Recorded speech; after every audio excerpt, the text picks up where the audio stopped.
that results in, new property, new buildings, new housing, things that we consider to be economic development, things that impact our lives immediately. The question becomes, well, how much of that pot of money goes out in an equal or fair method of distribution? How much of that money goes where it's supposed to go based upon the ethnic makeup or the racial makeup of here, the county, and now the city?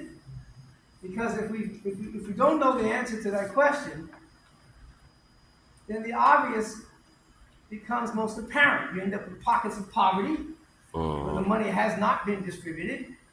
We end up with, our youngsters blowing one another away like dogs in the street. Yeah. We end up with our young women on the street selling themselves as teenage prostitutes. That's fact. Because of a poverty condition. And if the poverty condition has been created as a result of us not receiving what we call our fair share, then the question has to be raised: is that, well, who's stealing our cheese? In other words, if it's not being spent with us. That's right. In the neighborhood where we're located, the book is called "Who Stole My Cheese," right? Yeah. Which means that if a dollar that's not spent here is spent across town, then across town reaps all the benefits, and we go without year after year, dollar after dollar. That's right. So I'll close with this by saying that the first disparity study that was done here that I'm familiar with in Miami-Dade County was done by the school department back in 2015. Now, then the black population in Miami-Dade County was 23%.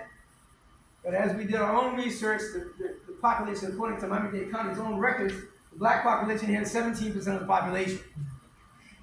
But based upon the information that came out through this disparity study that was done by the school department in 2015, I'm going to put your seatbelts on because this is horrifying stuff. How about the money that was spent in the school department, if I recall the numbers correctly, just under $600 million. If you do the math really quickly at 17%, 20% would be somewhere around, $200 million, right?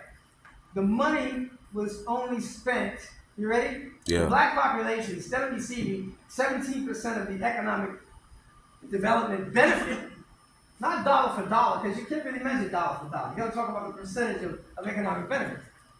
The black community received less than, even though it's 17% of the population, we received less than 1/2 of 1%. Wow. That means that 16.5% of the dollars that should have gone to the black community never arrived. Yep. Somebody else got it. And disparity studies tell you who got it. The question is always, who stole our cheese?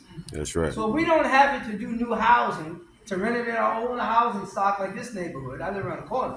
So if we don't receive the economic development dollars, the hard dollars for real economic development, again, not hospitals, schools, fire, police, no, that's not what we're talking about. If we don't receive those dollars and somebody else does receive it, what are we going to do about it, folks? That's the question. What are we going to do?